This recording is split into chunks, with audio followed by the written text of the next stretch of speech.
Olá, queridas irmãs, queridos irmãos. Estamos iniciando um novo programa, O Espírito da Letra. O programa que, analisando a obra de André Luiz, especificamente o livro Nosso Lar, trata de aprofundar nas expressões do vernáculo, as palavras, aquelas ideias que estão ocultas. Porque André Luiz, quando escreveu o livro através do médium Francisco Cândido Xavier, não se limitou a contar uma história, porque se você vai ler o livro Nosso Lar, poderá lê-lo como uma história romanceada. Mas ele também faz revelações, como segredinhos, como insinuações, que para aquele leitor atento, você recupera a informação que está oculta no sentido das palavras. Por isso que estamos tratando de cada capítulo com calma. Semana passada falamos sobre o bônus hora, coisa interessantíssima, que nos explica qual é a rotina de trabalho para a conquista de mérito no plano espiritual. No capítulo de hoje, o capítulo 23º, André Luiz coloca como título Saber Ouvir. Você sabe ouvir? É? Ou gosta de falar? Gosta de pôr os bofes para fora? Gosta de contar das suas dificuldades? Então, André Luiz, no capítulo 23, ele estava conversando com Dona Laura na casa da família do Lísias, enquanto Lísias e seus amigos tinham ido passear. Tinham ido num entretenimento social. André ficou com Dona Laura e Dona Laura estava explicando quando, ao final do capítulo passado, ela escuta Lísias e seus amigos, suas irmãs, chegarem depois de terem assistido o concerto, a música, onde eles tinham ido.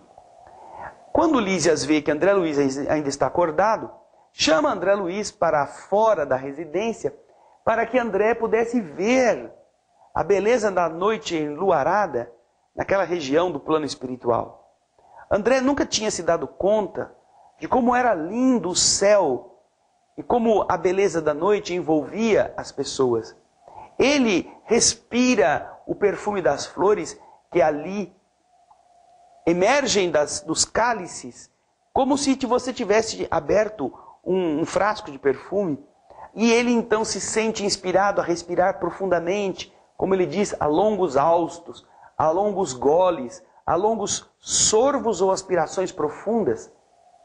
E então, depois de ver toda essa beleza, a lua, as estrelas, as plantas, ele exclama para o Lísias: nossa, Lísias, nunca eu presenciei tamanha paz, que noite! E o Lísias lhe dá uma explicação importantíssima que serve para nós. E aí vem mais uma revelação. Ele diz assim: André, existe um compromisso entre todos os habitantes equilibrados da colônia Nosso Lar, no sentido de não se emitirem pensamentos contrários ao bem.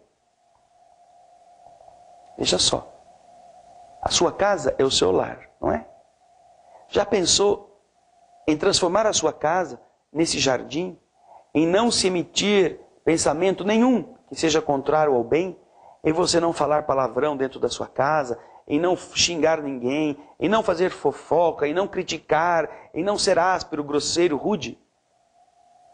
Aí o Lísias continua dizendo: desse modo, André, o esforço da maioria se transforma numa prece quase perene, numa oração constante.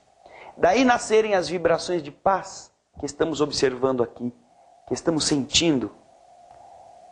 E isto é um conceito importante que você deve levar para a sua vida, aonde você trabalha, aonde você mora, porque graças ao seu padrão vibratório, você poderá viver na paz, ou poderá viver constantemente em guerra.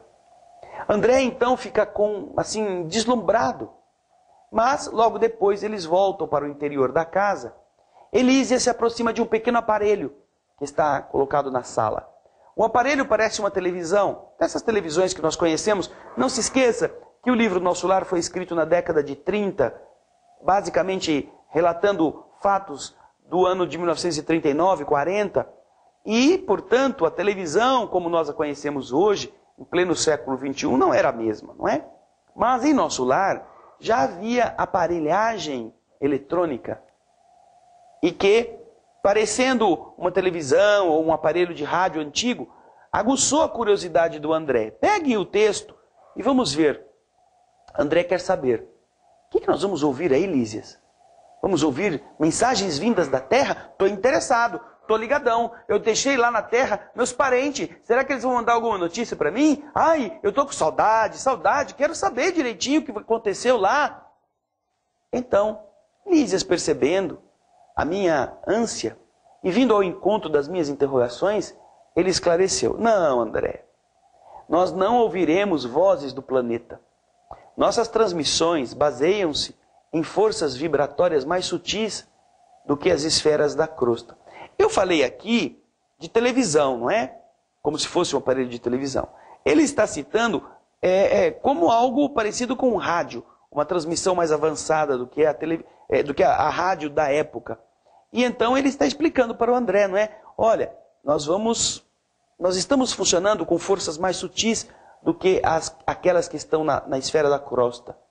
Mas o André fica impaciente e ele quer saber, mas não tem um jeitinho? Aqui a gente está num lugar tão diferente. Será que a gente não consegue um recurso para a gente ouvir os que ficaram lá na Terra? Não dá para a gente fazer isso? Recolher as emissões terrestres? E Lísias vai responder para ele, e vai responder para nós também, uma coisa muito interessante. O que nós queremos quando buscamos notícias? Como que nós vamos estar diante das notícias recebidas? Temos equilíbrio? Aí vem o título do capítulo 23, não é? Saber ouvir. Sabemos ouvir? Sabemos ver? Temos capacidade de mantermos-nos em equilíbrio e serenos diante das notícias, daquilo que vai chegar ao nosso conhecimento? Ou nos exasperamos? Ou perderemos o equilíbrio e nos tornaremos mais um problema do que uma solução? Esta é a reflexão que Lísias vai fazer e que você vai acompanhar conosco no próximo bloco do programa O Espírito da Letra, analisando a obra de André Luiz, o livro Nosso Lar, no capítulo 23º, Saber Ouvir. Não saia daí, saiba ouvir o que nós estamos pedindo. Fique aí, daqui a pouquinho a gente volta.